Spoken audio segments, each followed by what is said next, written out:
পুজোর আগে কলকাতায় মেগা ম্যাচ যুবভারতীতে ভারত ব্রাজিল ম্যাচ ৩ অক্টোবর যুবভারতীতে হবে ম্যাচ। ভারতীয় ফুটবলের নয়া ইতিহাস। মেগা ম্যাচের ঘোষণা ক্রীড়ামন্ত্রী ইন্দ্রনীল খান। অর্কদীপ্ত রয়েছেন আমাদের সঙ্গে এই মুহূর্তে টেলিফোন লাইনে। অর্কদীপ্ত, কি খবর? দেখো, দুর্গাপুজোর আগে বাঙালিদের জন্য অত্যন্ত বড় একটা পুরস্কার বা গিফট আসতে চলেছে। আর যেমনটা ক্রীড়ামন্ত্রী ইন্দ্রনীল খান ঘোষণা করেছেন আজ মোহনবাগান দিবসের অনুষ্ঠান থেকে, যে ৩রা অক্টোবর সল্টলেকের যুবভারতী ক্রীড়াঙ্গনে ভারত বনাম ব্রাজিলের একটি ম্যাচ হবে, একটি প্রীতি ম্যাচ। তবে এইরকম ভাবে কোনোদিন ভারতে এসে ব্রাজিল কখনো এভাবে ফুটবল খেলেনি বা এরকম ভাবে কোনো ম্যাচ খেলেনি।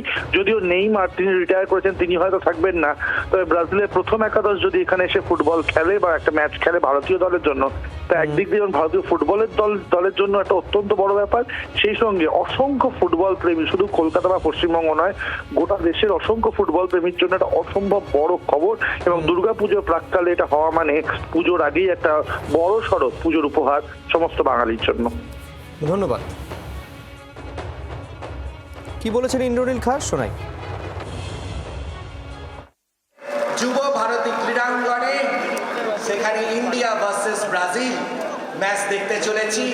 ধন্যবাদ জানাই এআইএফএফ এবং সিবিএফ অর্থাৎ ব্রাজিলের কনফেডারেশন অফ ফুটবল, তাদের প্রত্যেককে। কয়েকদিন ধরে এটি আলোচনা হচ্ছিল এবং আজকে আমরা এই মঞ্চ থেকে ঘোষণা করছি, ইন্ডিয়া ভার্সেস ব্রাজিল ডেটটা বুক করে নিন। ৩রা অক্টোবর পুজোর আগে আমরা মেন ইন ব্লু অর্থাৎ ভারতবর্ষের জার্সি পরে ব্রাজিলের বিরুদ্ধে সেই ম্যাচ আমরা দেখতে চলেছি। আমি ধন্যবাদ জানাই আপনাদের প্রত্যেককে।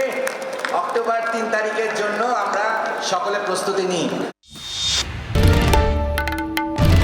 বাংলার আওয়াজ, বাঙালির আবেগ, জি ২৪ ঘন্টা।